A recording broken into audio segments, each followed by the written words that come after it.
KBS 1라디오 신성원의 오늘 세계는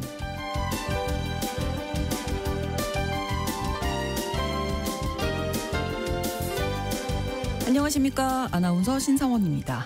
최강의 보안성을 자랑하는 텔레그램의 두 얼굴에 대한 논란이 점점 커지고 있습니다. 텔레그램은 다른 메신저에 비해서 강력한 보안 체계를 갖추고 있는 것으로 알려져서 전 세계 9억 명이 넘는 사람들이 쓰고 있는데요.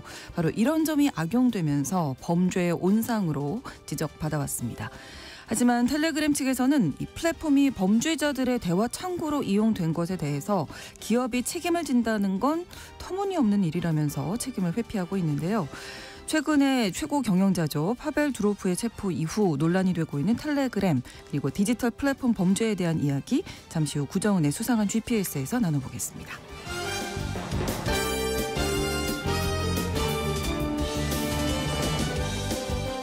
오늘 주목할 국제사회 뉴스는 헤드라인 뉴스와 키워드로 정리해드립니다. 통신원 취재수첩에서는 카자흐스탄 소식 전해드릴 텐데요. 카자흐스탄에는 올림픽 못지않게 중요한 대회가 있다고 하네요. 바로 세계 윤목민 대회입니다. 승마, 새 사냥, 무술 등 유목사회의 전통을 볼 수 있는 이 대회가 다음 달 초에 열리는데 자세한 내용 통신원 연결해서 전해드리겠습니다. 8월 30일 금요일 KBS 1라디오 신성원의 오늘 세계는 시작합니다.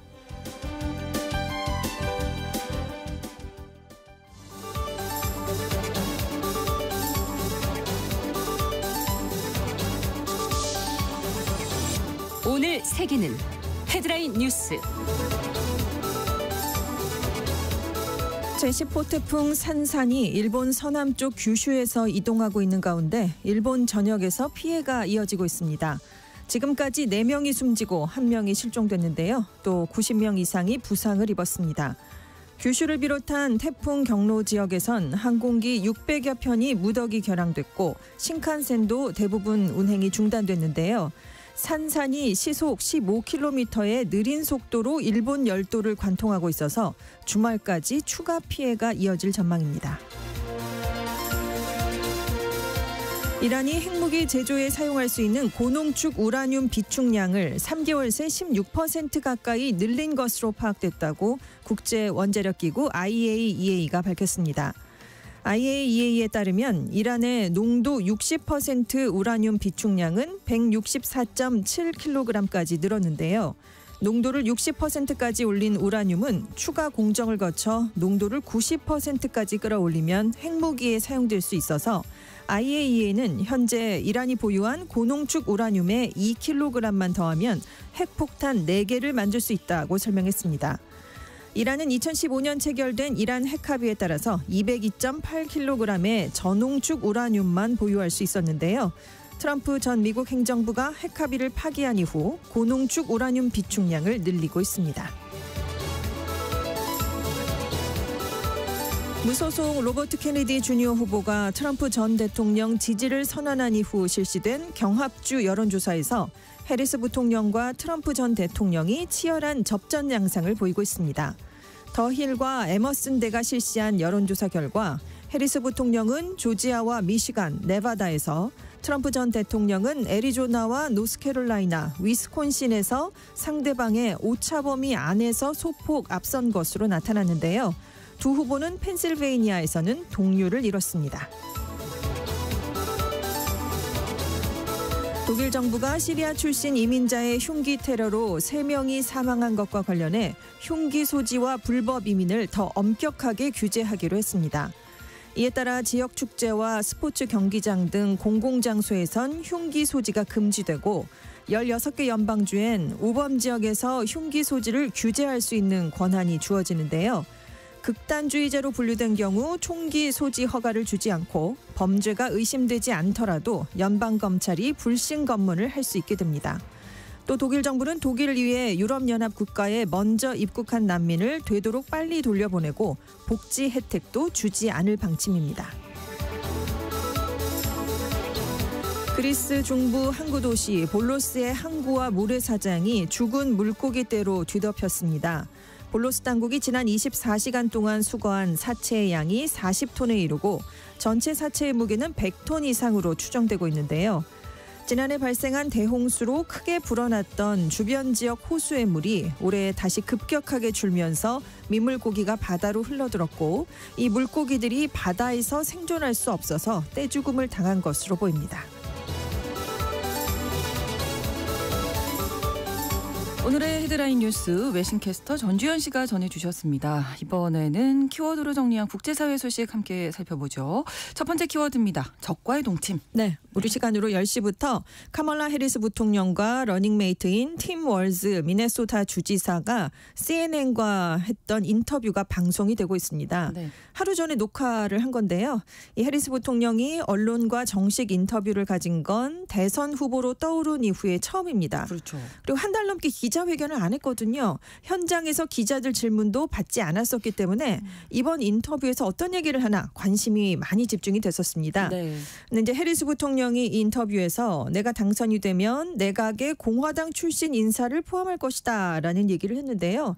가장 중요한 결정을 내릴 땐 서로 다른 견해와 경험을 가진 그런 사람들과 함께하는 게 중요하다. 내 내각에 공화당원이 있는 게 미국 국민에게 이익이 될 거라고 생각한다. 이런 얘기를 했습니다. 네.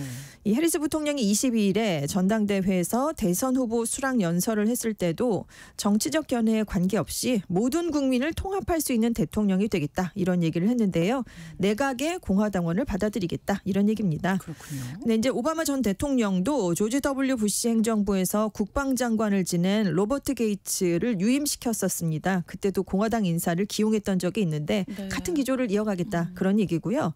해리스 부통령이 그동안 더 진보적이었었는데 그 입장이 좀 바뀌고 있는 게 아니냐 이런 지적이 많았는데요. CNN이 이걸 질문해봤습니다. 그랬더니 나는 변하지 않았다. 이런 얘기를 했는데요.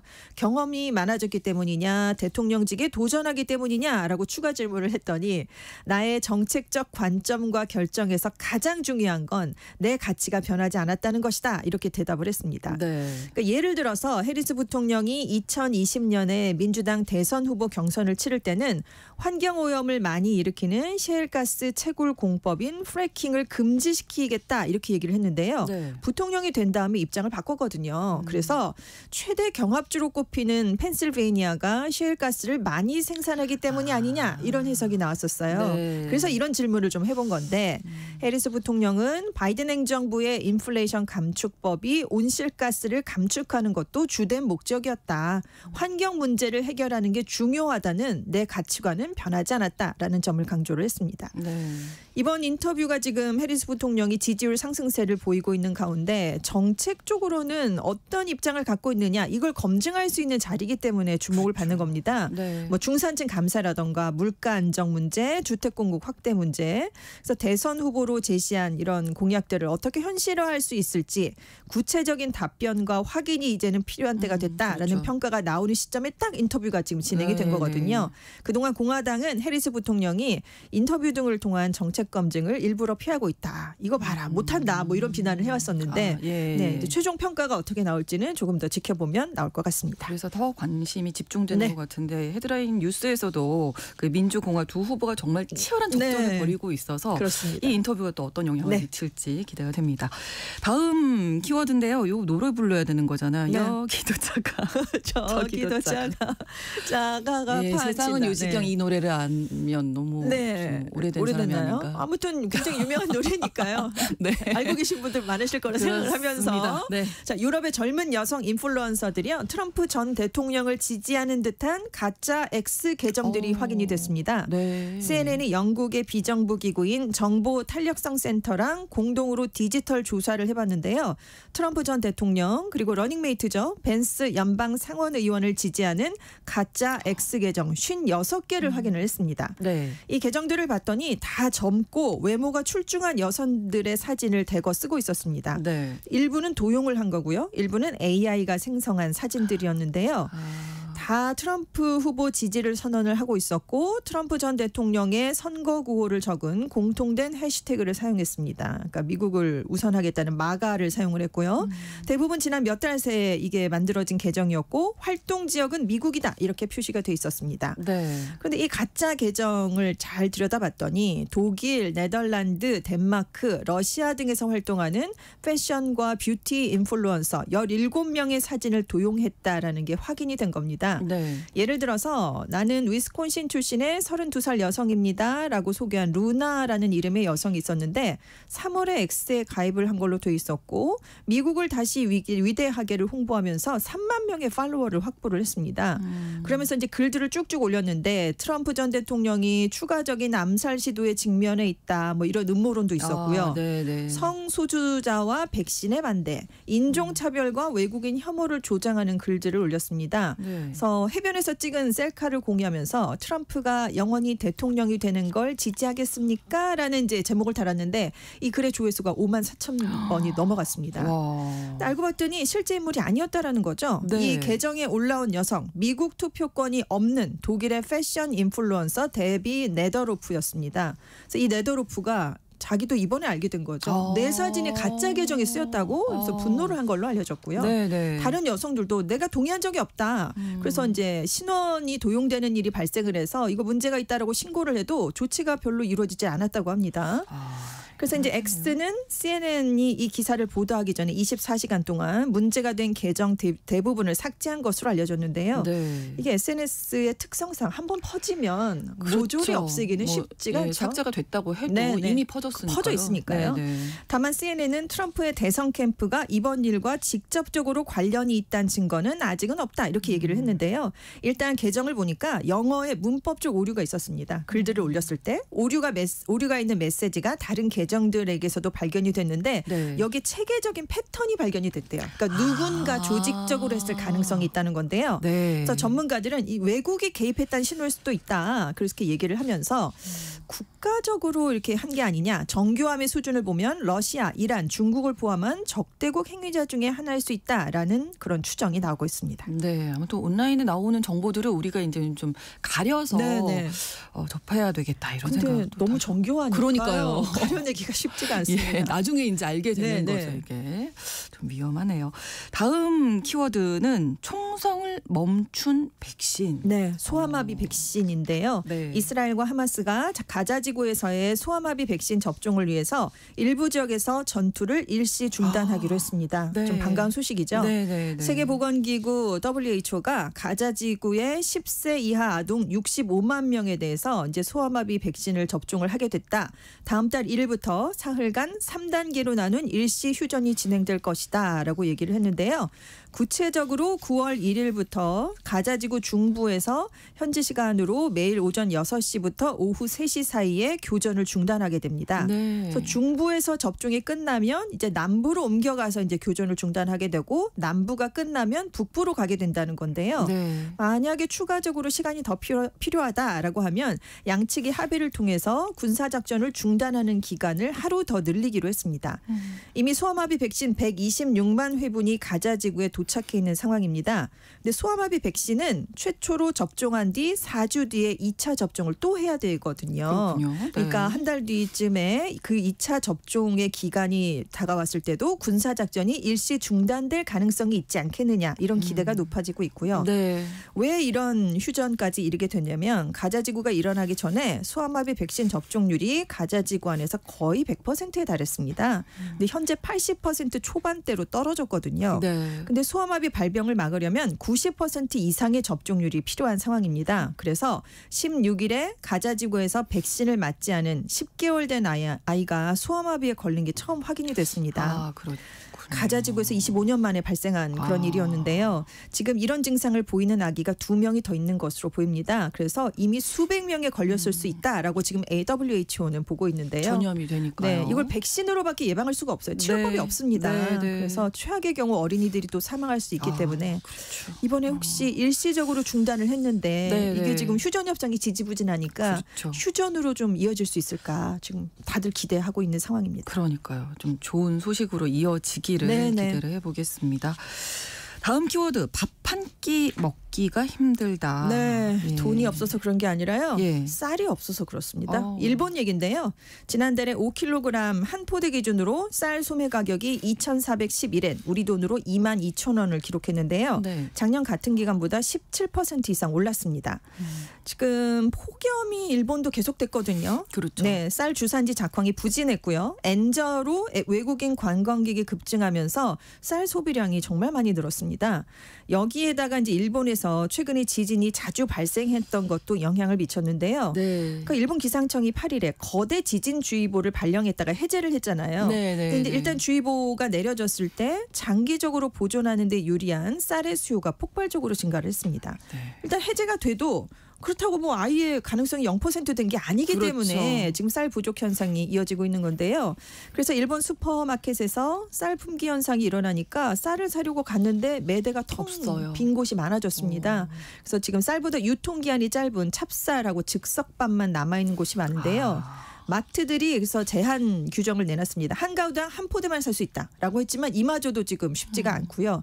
그럼 온라인에서 사볼까라고 눈길을 돌려봤더니 지금 온라인에서는 그 5kg들이 쌀 한 포대가 소매 가격보다 좀 비싸게 판매가 되고 있는데 역시 품절, 재고 부족이 뜨고 있어요. 10월까지 기다려야 배송할 수 있다라는 안내 문구가 나오는데요. 그러니까 중고 거래를 통해서 웃돈을 주고 사려는 그런 소비자들도 늘고 있습니다. 그래서 소매 가격의 두세 배에 달하는 가격에 팔리는데 그래도 빨리빨리 팔려나간다고 합니다. 일단 올해 쌀 생산량이 작년보다는 한 17만 톤 이상 증가할 것으로 보입니다. 그래서 수확기 이후에는 이 현상이 좀 진정되지 않겠느냐 나아지겠네요. 이렇게 기대가 되는데 문제는 이 앞으로도 폭염 같은 자연재해로 쌀 수확량이 줄어서 공급이 부족한 상황은 언제든지 또 올 수 있다는 거죠. 그렇죠. 그래서 아예 장기적으로 폭염에 강한 벼품종을 개발해야 되는 게 아니냐 이런 권고가 전문가들로부터 나오고 있습니다. 이게 또 남의 이야기 같지는 않네요. 네. 다음 키워드 넘어갈 텐데요. 흡연 없는 세상을 만들겠다. 미국에서요. 다음 달 말부터 30세 미만이 소매점에서 담배를 사려면 사진이 포함된 신분증을 제시해야 됩니다. 지금 담배를 살 수 있는 나이가 최소 18세에서 21세로 2019년부터 상향 조치가 됐는데요. 실질적인 제한 조치를 강화하는 추가 조치가 이번에 발표가 된 겁니다. 그래서 9월 30일부터 소매업체들은 담배 제품을 구매하려는 30세 미만 소비자 에게 사진이 있는 신분증 제시를 요구하고 꼭 확인을 해야 돼요. 21세 이상이 맞느냐 아니냐 이걸 살펴봐야 된다는 건데 예전에는 27세 미만이었을 때 사진을 확인을 했었는데 최소 판매 연령이 지금 18세에서 21세가 됐으니까 이 사진 확인도 27세에서 30세로 높여라라는 조치가 나온 겁니다. 왜냐하면 이제는 외모로 나이를 정확하게 판단하기가 많이 어려워졌기 때문이에요. 그래서 모든 사람에게 사진을 이제 요구를 해서 나이를 확인하는 게 중요해졌다라고 FDA가 강조를 했는데요. 일단 그리고 소매업체가 21세 미만인 사람이 상주를 하고 있거나 상시 출입이 허용된 시설에서는 자판기를 통해서 담배를 팔 수가 없게 됐습니다. 그렇죠. 그래서 젊은이들을 담배 제품 접근해서 보호하기 위한 연방 정부의 노력의 일부다라고 FDA가 설명을 했는데 매일 담배를 피우는 미국 성인의 95% 이상은 21살 이전부터 첫 번째 담배를 피운 것으로 확인이 되고 있습니다. 이게 영국에서도 지금 흡연 관련된 대책을 강화한다고요? 대체로 식당이나 술집 안에서는 흡연이 많이 규제가 되고 있는데 왜 야외석에 가면은 흡연이 허용되어 왔잖아요. 그런데 이제는 식당 테라스, 야외 술집, 스포츠 경기장 외부, 어린이 놀이터, 대학이나 병원 안에 있는 인도를 금연구역으로 설정하는 방안을 정부가 검토하고 있습니다.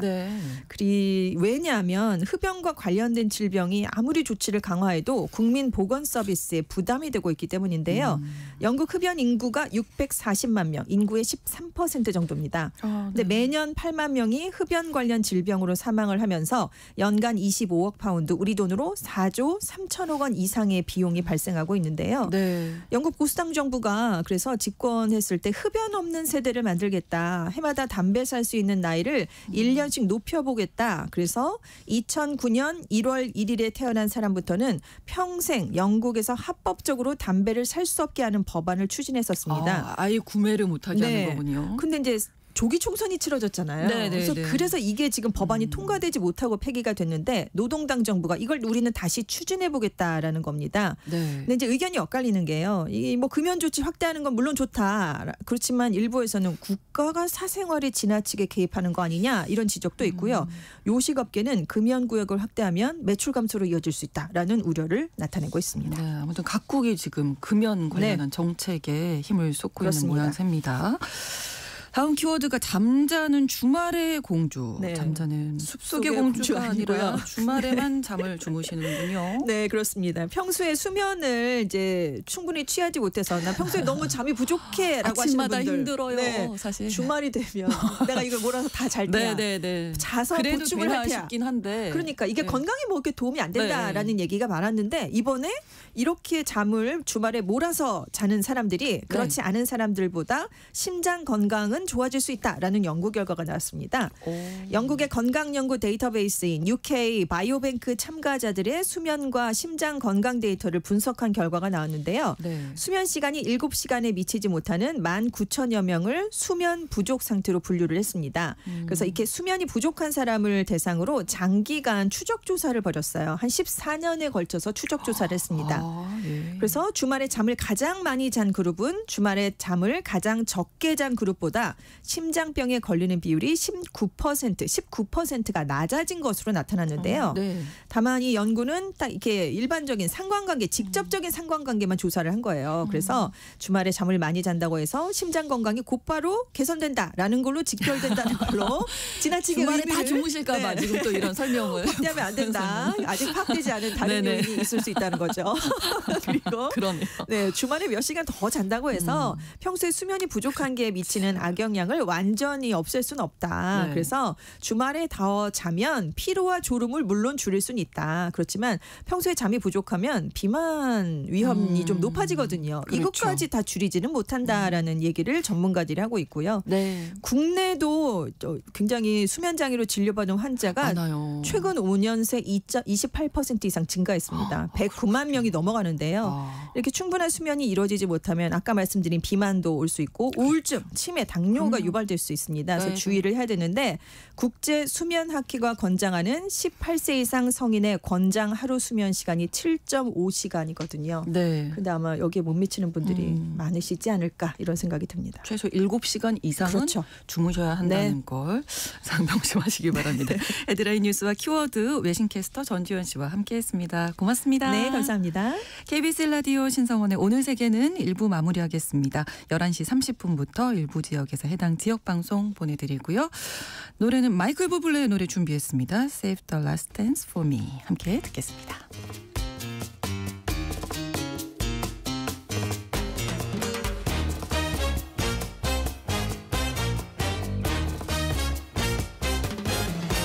You can dance every dance with the guy who gives you the eye. Let him hold you tight. You can smile every smile for the man who held your hand beneath the pale moonlight. But don't forget who's taking you home and in whose arms you're gonna be. So darling, save the last dance for me. Oh, I know that the music's fine, like sparkling wine. Go and have your fun, laugh and sing. But while we're apart, don't give your heart to anyone. And don't forget who's taking you home and in whose arms you're gonna be. So darling, save the last dance for me.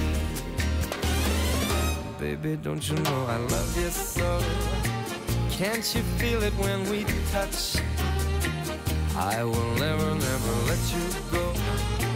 I love you oh so much. You can dance, go and carry on till the night is gone and it's time to go. If he asks if you're all alone, can he walk you home? You must tell him no. 'Cause don't forget who's taking you home and in whose arms you're gonna be. Save the last dance for me.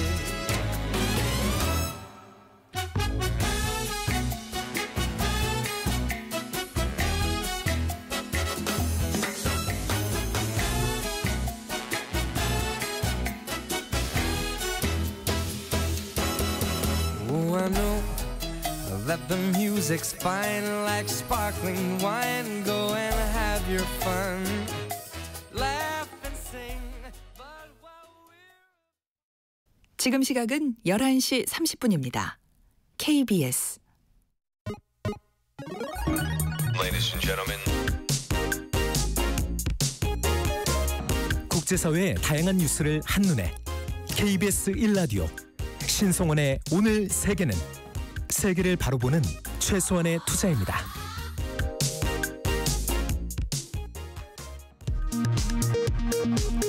이 시각 라디오 정보센터 뉴스입니다. 강풍과 호우를 동반한 10호 태풍 산산이 일본 열도를 천천히 종단하면서 5명이 숨지거나 실종되고 고속도로와 철도 운행이 멈추는 등 피해가 잇따르고 있습니다. 일제강점기 강제동원 피해자들에게 일본 기업이 배상해야 한다는 법원 판단이 또 나왔습니다. 서울중앙지법은 피해자 허모 씨 등 5명이 미쓰비시 마테리아루를 상대로 낸 손해배상 소송에서 원고 일부 승소 판결했습니다. 지난 7월 국세 수입이 5개월 만에 1년 전 같은 달보다 증가한 가운데 올 들어 7월까지 누적 국세 수입은 1년 전보다 8조 원 넘게 감소한 것으로 집계됐습니다. 경기 부진 등의 영향으로 올해 상반기 창업기업은 62만 2천여 개에 그쳐 지난해 상반기보다 4.3% 감소한 것으로 나타났습니다. 올해 5월 2일부터 6월 1일까지 신분이 변동한 고위공직자 112명 가운데 신고재산이 가장 많은 현직 고위공직자는 본인과 가족 명의로 총 391억여 원을 신고한 대통령 비서실 이원모 공직기강 비서관으로 나타났습니다. 딥페이크 음란물이나 마약이나 무기 등이 거래되는 온라인 공간 다크웹의 국내 이용자 수가 올해 들어 2배 이상으로 급증한 것으로 나타났습니다. 신당역 스토킹 살인범 전주환에게 살해당한 피해자의 유족이 서울교통공사를 상대로 손해배상 소송을 제기했지만 받아들여지지 않았습니다. 재판부는 법정에서 구체적인 선고 이유를 밝히지 않았습니다. 지금까지 라디오 정보센터 뉴스 정한나였습니다.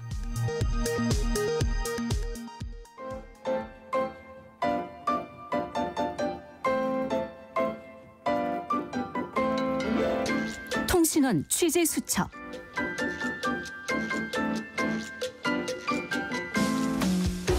통신원 취재 수첩입니다. 카자흐스탄에서는 다음 달 초에 유목민들의 올림픽이라고 불리는 세계 유목민 대회가 열린다고 하는데요. 카자흐스탄 알마티 김상욱 통신원 연결해서 자세히 알아보겠습니다. 안녕하세요. 예, 안녕하세요. 네, 카자흐스탄의 수도 아스타나에서 이 세계 유목민 대회가 열린다고요. 소개 좀 해주시죠. 네. 사실 올여름 세계인의 이목은 유럽 축구 선수권 대회와 파리 올림픽에 쏠려졌죠. 네. 그러나 카자흐스탄에서는 오는 9월 8일부터 13일까지 수도 아스타나에서 열리는 제5회 세계 유목민 대회에 더 관심이 쏠리고 있습니다. 네. 정부는 노마드 올림픽 준비를 완료했다 하면서 유목민의 역동성을 경험할 수 있는 자리가 될 것이라고 밝히고 형제국인 한국인들을 유목민의 세계로 초대했습니다. 네.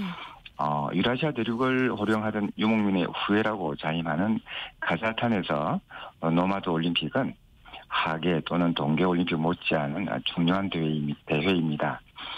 카심 조마르 토카예프 대통령은 올해 초 대국민 담화를 통해서 이번 대회의 성공적 개최의 당위성을 말했는데요. 네. 이때 눈길을 끈 대목이 있었습니다. 토카예프 대통령은 대회에 대한 언급과 동시에 카자흐스탄이라는 국가의 기원을 800년 전으로 끌어올렸습니다. 네. 지금까지는 550년 이 지역에 세워진 카자흐 칸국을 국가의 시초로 봤었거든요. 네. 그런데 그것을 250년 더 거슬러 올라가서 주치울루스를 언급한 것입니다. 네. 징기스칸의 큰아들 주치의 영역을 의미하는 주치울루스는 우리는 사실 이게 교과서에서 이제 대몽골 제국을 구성하던 이제 4개의 칸국 중에 하나인 킵차크 칸국으로 배웠습니다. 네, 그게 이제 네, 동일하거든요. 킵차크 칸국이 주치울루스인데 이 주치울루스 성립 800주년을 축하해야 한다면서 네. 가자흐 한국은 깁차크 한국의 유목 전통을 그대로 이어받은 적장자이므로 깁차크 한국의 수립이 곧 카자흐스탄의 시작이라고 이렇게 연결을 시켰습니다. 네. 이것은 이제 카자흐스탄이 세계 노마드 올림픽 게임의 종주국이라는 점을 또 역사적으로 불이한 것이기도 하고요. 네. 동시에 이와 같은 역사성을 가졌기 때문에 이제 이 대회에서 최고의 성적을 낼 수 있다는 또 자신감을 드러낸 것으로 이제 해석이 되어졌습니다. 그야말로 우리가 유목민의 후예다 이렇게 선언을 한 건데 대회 이 종목은 어떤 것들이 있는지 또 몇 개 나라가 참가하는 전체적인 규모가 좀 궁금하거든요. 예, 이 대회는 이제 2년마다 한 번씩 열리는데요. 네. 사실 이제 코로나 팬데믹 기간에 열리지 못했고요. 그리고 이 대회는 평소 이제 우리가 보지 못했던 희귀한 경기들을 포함해서 네. 또 이제 승마나 또 독수리 사냥, 마상 활쏘기, 뭐 전통 씨름 등 21개 종목에서 메달을 놓고 아주 치열한 경쟁을 벌이게 됩니다. 네. 그 중에서 뭐 바이게, 콕바르, 콕보루 뭐 이런 등등의 6개 이제 종목은 네. 특별히 잘 훈련된 말이 또 필요한데요. 그렇군요. 이번에 카자흐스탄 말들이 또 조명을 받을 것으로 기대가 됩니다. 네. 참가국은요, 주최국 카자흐스탄 외에도 미국, 튀르키예, 뭐 헝가리, 또 우리 한국 등 100개국이고 총 2,500명 이상의 선수단이 참가할 예정입니다. 네. 특히 이제 미국의 카우보이 선수단은 콕바르라는 종목에서 네. 카자흐스탄과 또 우승을 놓고 치열한 경쟁을 할 것으로 예상이 됩니다. 네. 한국은 이번에 활쏘기 문화 보존회 소속 선수들이 참가하는 것으로 알려졌습니다. 그렇군요. 또한 이번 대회를 보기 위해서 한 10만 명 이상의 관광객이 모여들 것으로 기대하고 있습니다. 네. 이 대회는 수천 년 동안 유라시아 초원에서 유목시장을 해온 카자흐인들의 전통 문화를 또 체험해 볼 수 있을 뿐만 아니라 유목민 특유의 창의성 또 강인한 생명력과 역동성을 드러나는 대회가 될 것으로 지금 기대되고 있습니다. 네, 우리가 이번 파리 올림픽에서도 느꼈지만 우리나라는 활하면 또 강국 아닙니까? 좋은 성적 거둘 것 같은데 가장 흥미로운 경기 한 가지만 좀 소개해 주시면요. 예, 이 대회의 꽃이라고 불리는 경기는 바로 콕바르라는 경기인데요. 빠르. 네. 말을 타고 한다는 점에서 이제 뭐 일견 폴로와 좀 유사하기도 한데요. 네. 또 다른 측면에서 보면은 말을 탄 수십 명의 선수들이 뒤엉켜서 막 싸우기 때문에 마치 집단 마상 격투기라고도 할 수 있습니다. 이제 그러니까 심판의 후각 소리와 동시에 미리 도축해 놓은 염소를 오로지 말을 탄 상태에서 손을 이제 뻗어가지고 네. 땅바닥에 있는 염소를 일단 집어 들어가지고요. 상대방에게 뺏기지 않고 우리 진영이 가져오면 이기는 경기 아주 심플합니다. 예. 그런데 이제 이 과정에서 말과 선수들은 이제 혼연일체가 되어서 네. 또 상대방 말을 들이받아가면서요. 염소를 뺏고 또 뺏기지 않기 위해서 이제 수성하고 또 뭐 뺏기는 장면 이런 것들이 연출이 되는데요. 네. 그래서 마치 이제 영화 속 전투 장면을 이제 연상케 하기 때문에 가장 인기가 있습니다. 네. 그런데 우리는 염소 한 마리를 두 손으로 들어 올리기도 쉽지 않습니다. 그러니까요. 힘도 세야 될 그런데 것 같아요. 네. 예, 이들은 말 위에 앉아서요. 그러니까요. 그대로 한 손으로 땅바닥에 있는 염소를 들어 올립니다. 그리고 말 안장에 싣고 네. 달리는데요.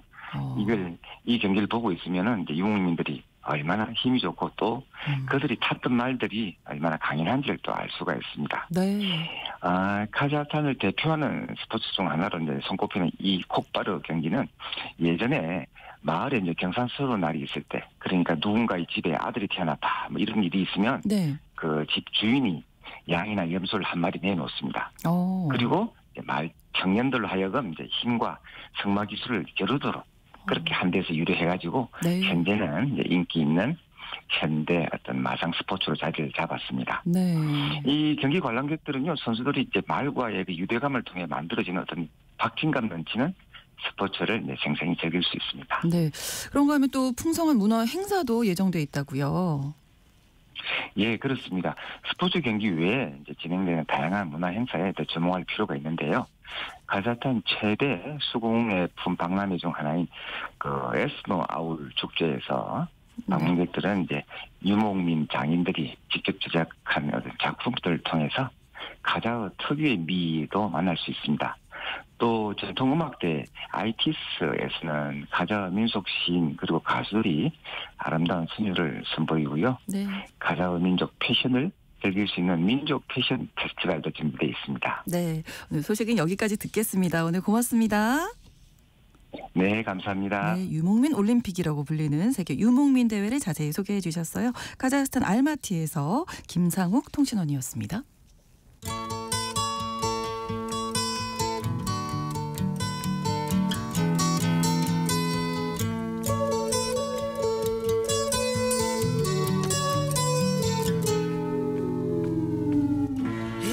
이 넓은 지구촌의 한 지역 또는 장소를 중심으로 우리가 주목해야 할 이야기 전해드리는 시간 글로벌 이슈 구정은의 수상한 GPS입니다. 오늘도 구정은 국제전문기자와 함께합니다. 어서 오세요. 안녕하세요. 네, 오늘은 또 어디로 가볼까요?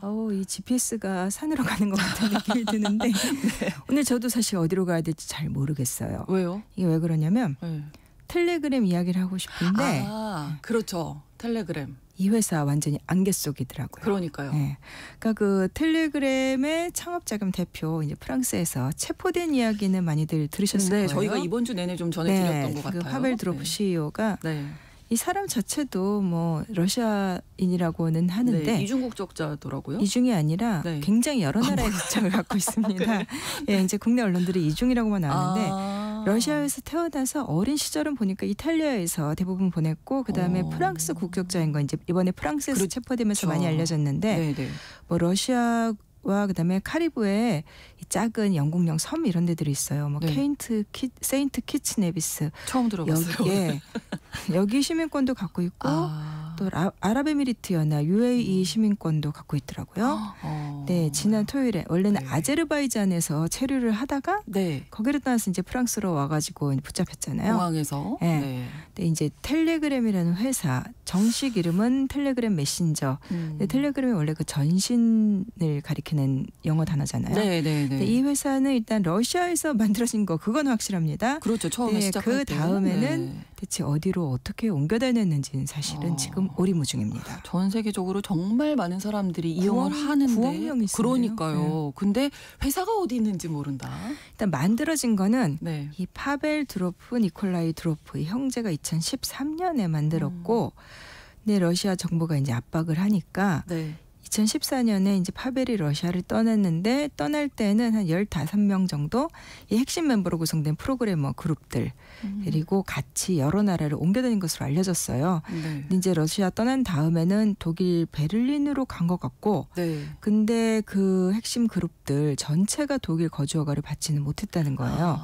그래서 이제 다른 곳으로 또 옮겨갔다는 거죠. 저희가 뉴스를 전해드릴 때는 지금 본사가 아랍에미리트 그 두바이에 있다 이렇게 전해드렸거든요. 본사라는 거의 개념이 저도 애매한데 공식적으로 이 회사가 법인이 등록된 것은 토톨라라는 저도 여기 처음 들어봤는데 여기가 영국령 버진 아일랜드에 있는 도시입니다. 그러니까 버진 아일랜드는 왜 그 조선의 빛으로 유명하잖아요. 가장 유명하죠.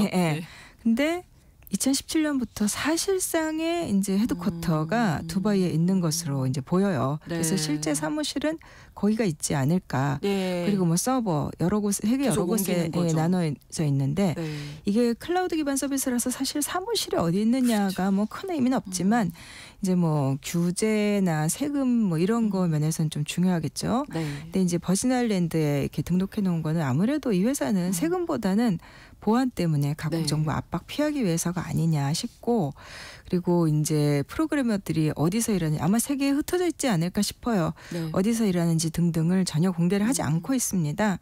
그리고 또 기업 구조 자체가 이제 각국 정부의 소환이나 조사를 피하기 위해서 이런 페이퍼 컴퍼니 같은 이런 위장 회사들을 두고서 이 기업 구조가 서류상으로는 아무튼 굉장히 복잡하게 돼 있다고 합니다. 그러니까 뭔가 딱 뭐다라고 어디에 있다 이렇게 말씀을 지금 드리기가 어디에 있는 무슨 회사라고 하기는 어디에 공장이 있고 이런 게 전혀 그런 게 아닌 거죠. 파벨 드로프 CEO가 러시아판 페이스북을 또 만들기도 했었다면서요. 원래 이 텔레그램보다 더 먼저 2006년에 만든 게 브콘탁테라는 소셜미디어예요. 이게 뭐 러시아판 페이스북이다. 그래서 러시아에서 엄청나게 인기를 끌었습니다. 네. 2006년에 만들었는데 2010년 11월 이때는 사용자가 1억 명 이상이 됐대요. 거의 다 러시아죠. 근데 2011년에 이제 선거 부정 관련해서 러시아에서 이제 시위가 일어난 적이 있었습니다. 근데 그때 당연히 시민들이 요새 시위하면 소셜미디어로 많이 집결하잖아요. 그렇죠. 러시아 당국이 북콘닥터에다가 시위 관련된 페이지들은 검열하라 이렇게 욕을 했고 이 파벨 드로프는 거부를 했습니다. 네. 그러고 나서 정부가 대놓고선 뭐 이 북콘닥터를 욕하는 이제 공개적으로 비방하고 근데 문제는 이제 지분을 매각하라고 압력을 했던 거죠. 그래서 이 두로프 집에 뭐 중무장한 경찰들 쳐들어가고 막 그랬었대요. 네. 결국은 지분을 팔았고요. 그 과정에서 이제 많이 이제 느낀 게 많았겠죠. 그렇죠. 그래서 2013년에 정부가 애당초 간섭을 못하게 하자 이래가지고 만든 게 텔레그램인데 그것도 결국 압박받아서 2014년에 떠난. 그러니까 지금 그렇게 진행이 되어 왔던 거예요. 그러면 북콘닥테라는 건 지금 없어진 건가요? 텔레그램은 잠깐 남고? 그 크렘린 이야기를 해보자면은 네. 이 대통령 비서실, 그러니까 푸틴의 부비서실장 이 세르게이 키리엔코라는 사람이 있어요. 네. 이 사람은 러시아 뉴스 좀 들여다보면 많이 나오는 푸틴의 최측근, 조언자 그리고 푸틴 체제를 떠받치는 테크노크라트로 꼽히는 사람이에요.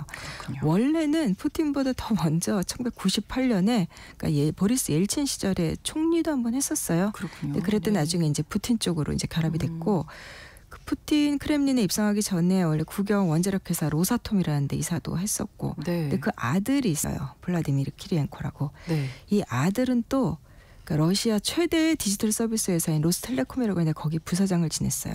근데 앞서 말씀드렸듯이 북콘닥트가 잘 나가니까 정부가 압력을 넣어서 네. 팔아라.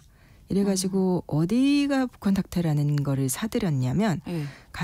가스프롬 방크 그다음에 소가스라는 보험회사 이 금융사들인데 예. 이 러시아의 최대 에너지 회사가 가스프롬이라는 뉴스에 많이 나오는 네, 이 네. 최대 에너지 회사인데 그렇죠. 이 가스프롬이라는 회사는 항상 이사장을 대통령 측근 예를 들면 뭐 그렇겠죠. 푸틴이 잠깐 총리했을 때 대통령했던 메드베데프라든가 그러니까 밀착 정도가 아니라 그냥 가스프롬은 푸틴의 돈지갑이라고도 불러요. 네, 네. 근데 가스프롬의 자회사인 금융권에서 둘이 북콘닥트를 먹은 다음에 그거를 3년 전에 그 키리엔코의 아들이 또 이제 경영자로. 그러니까 이게 푸틴의 권력이 움직이는 방식이에요. 예. 그러니까 미디어라든가 에너지 회사, 금융회사, 크렘린의 푸틴 측근 그 아들까지 이렇게 다 엮여서 네. 이거는 이렇게 거미줄을 그리다 보면은 다 뒤엉키게 되어 있는 이런 구조로 예. 움직이는 거예요. 거기에다가 이제 빼앗겼던 거죠. 그러네요. 투명하지 않은 거래가 항상 네. 거미줄처럼 엮여 있다 이렇게 이해를 하시면 될 것 같고 그 텔레그램이 사실 그렇다 보니까 검열이 불가능한 아주 강력한 보안 기능으로 유명한 거잖아요. 예전에 한국에서도 이렇게 정부에 뭐 네. 국정원에 그 불법 도감청 있었을 때 뭐 언론인들도 막 우르르 정치인들도 텔레그램 옮겨가고 막 그랬었는데 네네. 이게 텔레그램이라는 게 저도 사실 쓰지는 않습니다. 근데 메시지를 주고받고 뭐 음성통화, 영상통화, 파일 공유하고 이런 거는 한마디로 카카오톡하고 비슷해요. 네. 뭐 소셜 네트워킹 기능도 있어서 자기 채널 만들어서 뭐 스토리 올릴 수도 있고 또 뭐 최대 뭐 20만 명까지 공개 그룹도 만들 수 있다 그래요. 네. 근데 이제 그것보다 핵심 기능이 바로 그 비밀 채팅이라고 하는 이제 비공개 채팅인데 네네. 이 종단 간 암호화라는 방식이 있어요. E2EE 그래서 end to end 끝에서부터 끝까지. 그러니까 이게 쉽게 말하면 발신자가 한쪽 엔드고 네. 수신자가 한쪽 엔드다. 그러면 그 사이에서 그러니까 우리가 봉투에 넣고서 봉인해 갖고 편지를 보낸다고 생각하시면 돼요. 아무도 못 예를 들- 보게 예를 들면 발신자 제가- 수신자만 볼 수 있는 거죠? 제가 성원 씨한테 메시지를 보낸다. 네. 그러면 그걸 중간에 예를 들면 통신사가 정보를 당국에 요구하면 내주고 할 수도 네. 있지만 이거는 받은 사람만 읽을 수 있는 그러니까 우체국 직원은 못 읽는 예. 그런 편지 같은 거예요. 암호화가 돼서. 예, 그러니까 뭐 통신사를 압박해갖고 메시지의 내용을 알아낸다. 이런 게 그거는 불가능한 거죠.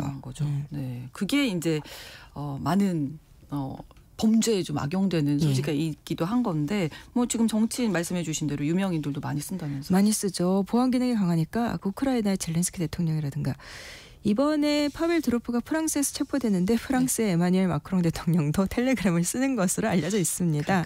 그리고 뭐 터키 에르도안 대통령, 그리고 도널드 트럼프, 뭐 베냐민 네타냐후 이스라엘 총리 등등 다들 쓰고 있고 네. 또 이제 억압적인 국가에서는 주로 이제 정부가 이제 감섭하지 못하게끔 언론인이나 이제 체제 비판적인 사람들도 많이 이용을 해요.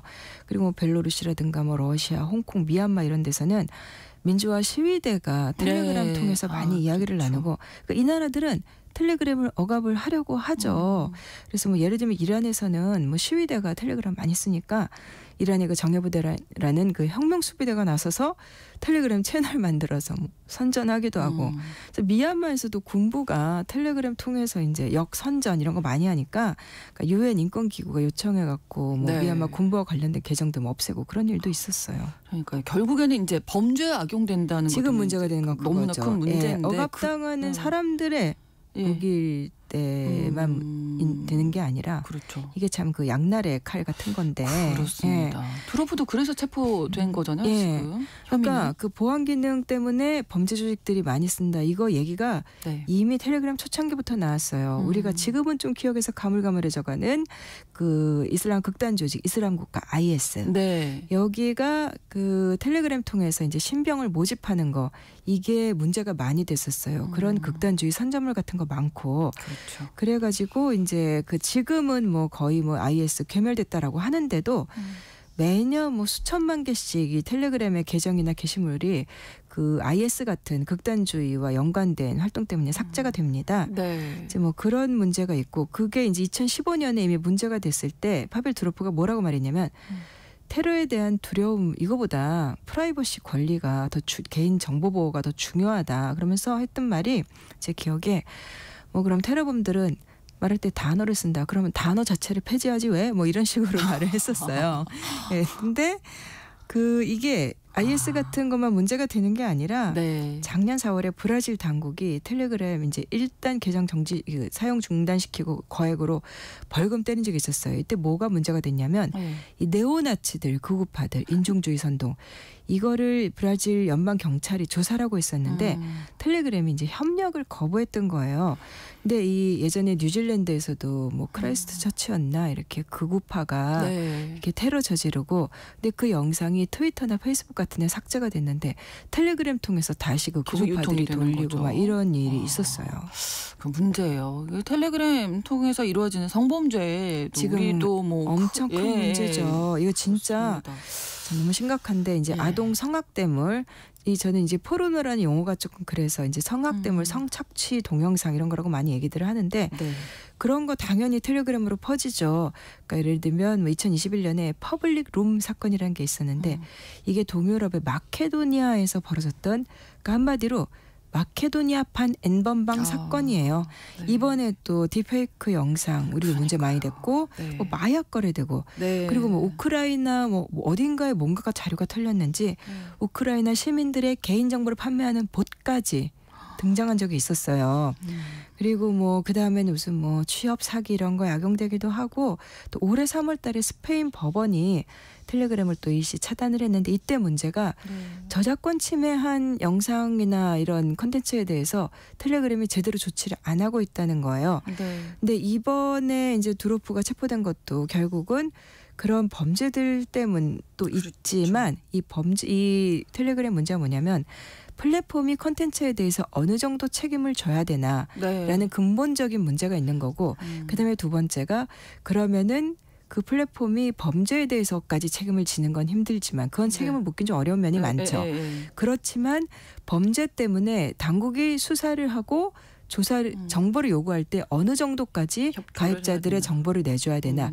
사실 둘 다 굉장히 많은 논란이 있을 수 있는 건데 지금 우리 사회 분위기도 그렇고 이 기업들이 나는 몰라요. 내 책임이 아니에요 하고 하면서 수익만 챙기는 거 아니지 않느냐. 네. 기업들도 관리 책임을 더 물어야 한다라는 여론들이 굉장히 높고 네.